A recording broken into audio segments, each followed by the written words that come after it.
Hello दोस्तों, कैसे हो आप। आशा करती हूँ कि आप सब घर में सेफ होंगे, ठीक होंगे।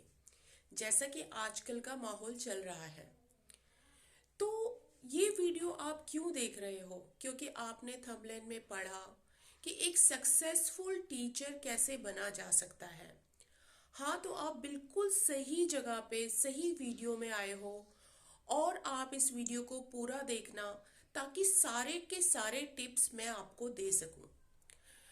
मैं आपको पहली चीज ये बता देती हूँ कि अगर आप इस लाइन में अभी आपको बहुत कम वक्त बीता है, तो आपको कुछ टिप्स फॉलो करने पड़ेंगे। सबसे पहला टिप्स तो ये है, आप ये मायने नहीं रखता कि आप किसी गांव में रह रहे हैं, वहां पे क्राउड होना चाहिए, मार्केट होनी चाहिए, लोग होने चाहिए और आपकी स्पेशलिटी होनी चाहिए। किसी भी सब्जेक्ट में आपकी स्पेशलिटी है। आप किसी सब्जेक्ट को बहुत अच्छे से पढ़ा सकते हैं, तो आप उसके विशेषज्ञ यानी कि आप उसके टीचर बन सकते हैं। अगर आपका मैथ्स अच्छा है तो आप मैथ्स के टीचर बनिए। साइंस अच्छा है या फिर आपका इंग्लिश अच्छा है, तो आप उस चीज़ के उस सब्जेक्ट के पार्टिकुलर टीचर बनिए। ठीक है।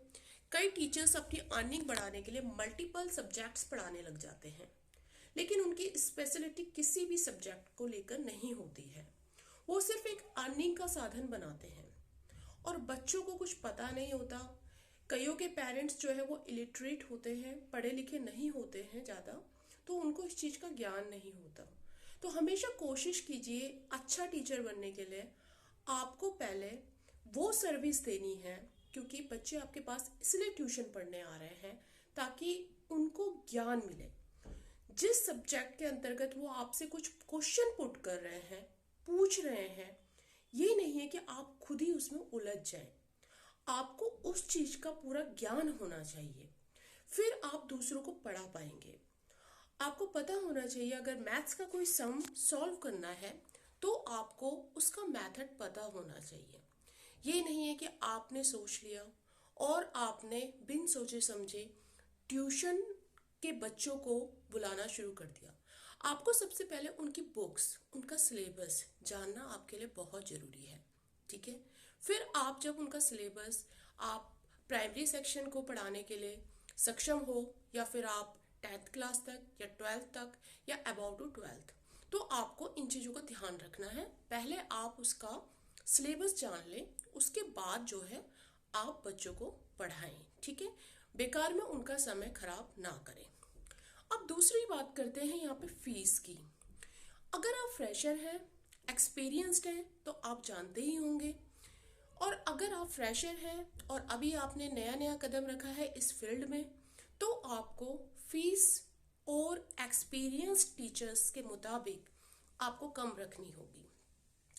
जब आपको एक्सपीरियंस्ड हो जाएगा, एक्सपीरियंस्ड टीचर आप कहलाएंगे, तब आप जो है अपनी फीस को बढ़ा सकते हैं, क्योंकि उस वक्त आपके अंदर एक्सपीरियंस और सेल्फ कॉन्फिडेंस बहुत आ चुका होगा।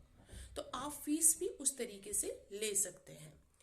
अगर बच्चों को पसंद आता है और उनके पेरेंट्स को अपने बच्चों को आपके कोचिंग में भेजना पसंद आया, तो आपको, अगर आपके अंदर खूबियां होंगी, तो जरूर लोग आपके पास अपने बच्चे भेजेंगे। और अगर एक रुझान होगा, तो वो कुछ समय के लिए चलेगा और उसके बाद सब बंद हो जाएगा। ठीक है। इसीलिए सबसे पहले आप अपना नॉलेज बढ़ाइए। ठीक है। और देखिए, दुखाई बातों से आप दूर रहिए। अब मैं आपको बताती हूँ फीस आप कैसे तय करेंगे किसी भी सब्जेक्ट की। आप पता कर लीजिए, थोड़ा बहुत आइडिया हो जाता है। नेबरहुड में आपके कोचिंग सेंटर्स होंगे, उनसे पता कीजिए कि कितनी फीस है। अगर सपोज दैट 1000 रुपीज़ फीस है, तो आप 800 रुपये लीजिए। अगर 500 रुपये फीस है, तो आप 300 रुपये लीजिए। ठीक है। तो शुरू में किसी भी बिजनेस को डेवलप करने के लिए कम से शुरू करना पड़ता है। अच्छा, ये जो टीचिंग लाइन है, इसमें जीरो इन्वेस्टमेंट है। आप घर से भी शुरू कर सकते हैं। चाहे आपका किराए का मकान है या फिर अपना मकान है, तो बहुत ही अच्छी बढ़िया बात है। और मकान मायने नहीं रखता, उसमें कुछ चीज़ें बहुत ज़रूरी होनी चाहिए। जैसे कि अगर आप किसी रूम में बच्चों को पढ़ा रहे हैं तो उसमें विंडो का होना बहुत ज़रूरी है, ठीक है। सफोकेशन नहीं होनी चाहिए, उसमें वेंटिलाइजेशन की सुविधा होनी चाहिए, यानी कि खिड़की होनी चाहिए रोशनी आने के लिए अंदर, ठीक है, अगर दिन का समय है तो। और लाइट की सुविधा होनी चाहिए। ये सब छोटी छोटी रिक्वायरमेंट्स हैं जो होनी जरूरी है, ठीक है। एकदम से अंधेरा रहेगा तो बच्चों को वो कन्वीनियंट स्थान नहीं लगेगा। दूसरी चीज़, आप जो है अगर बच्चों के लिए टेबल कुर्सी का भी अरेंजमेंट कर सकते हैं या डेस्क का अरेंजमेंट कर सकते हैं तो बहुत अच्छी बढ़िया बात है, ठीक है। प्रॉपर अगर आपको कोचिंग चलाना है तो उसके रूल्स को भी आपको फॉलो करना पड़ेगा, ठीक है। और ऐसा गांव में काफ़ी देखा जाता है कि फर्श में मैट को बिछा दिया जाता है और फिर बच्चों को पढ़ाना शुरू कर दिया जाता है, लेकिन ऐसा नहीं, प्रॉपर क्लासरूम के तरीके से होना चाहिए। और इसके अलावा आपके बहुत सारी क्वेरी, मेरी एक वीडियो मैंने बनाया था ट्यूशन के ऊपर, उसमें आपके बहुत सारे कमेंट्स आए थे। मैं आपसे उसके लिए क्षमा मांगूंगी कि मैं आपके कमेंट्स का जवाब नहीं दे सकती अपना बिजी शेड्यूल होने की वजह से, लेकिन मैं कमेंट्स पढ़ती ज़रूर हूँ और मेरी यही कोशिश रहेगी कि मैं आगे उनके ऊपर वीडियोस बनाऊं, ठीक है। कोई भी आपकी क्वेरी होती है तो आप इस वीडियो के कमेंट सेक्शन में अपना कमेंट भेजें ताकि मैं उस सूचना से, उस क्वेश्चन से, प्रश्न से अवगत रहूं और मैं आपको आगे बताऊं उसके बारे में, अगर मुझे उस चीज़ के बारे में पता है तो। और ट्यूशन से रिलेटेड आपको एक टीचर कैसा दिखता है, आप मेल है फीमेल है, उस तरीके से आपको रिएक्ट भी करना पड़ेगा। उस तरीके से आपका प्रोफेशन जिस तरीके से है आपका, उस तरीके से आपका पहनावा भी होना चाहिए, आपके एक्सप्रेशन भी होने चाहिए।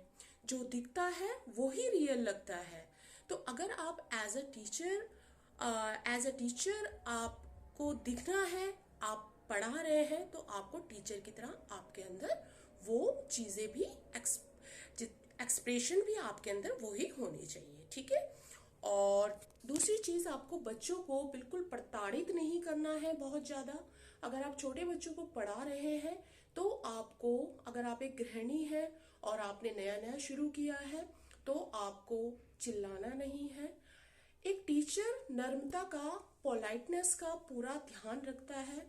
उसको बच्चों को पूरे पोलाइटनेस यानी कि नर्मता के व्यवहार के साथ पढ़ाना आना चाहिए। मारना किसी चीज़ का समाधान नहीं है। आप थोड़ा सा डांट सकते हैं, वो भी बहुत बुरे तरीके से। प्रताड़ना किसी बच्चे को बिल्कुल नहीं है। आपको उसको, वो जितनी बार अपनी क्वेरी को रखता है बच्चा, उतनी बार आपको उसको समझाना है। यही एक अच्छे टीचर की पहचान है। तो ये कुछ टिप्स थे जो मेरी नॉलेज में थे, जो मैं खुद फॉलो करती हूँ।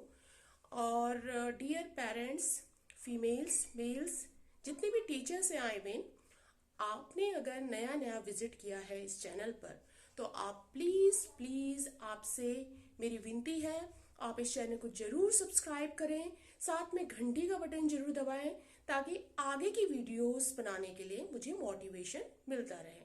सो thank you so much, let's meet in next video. Thank you.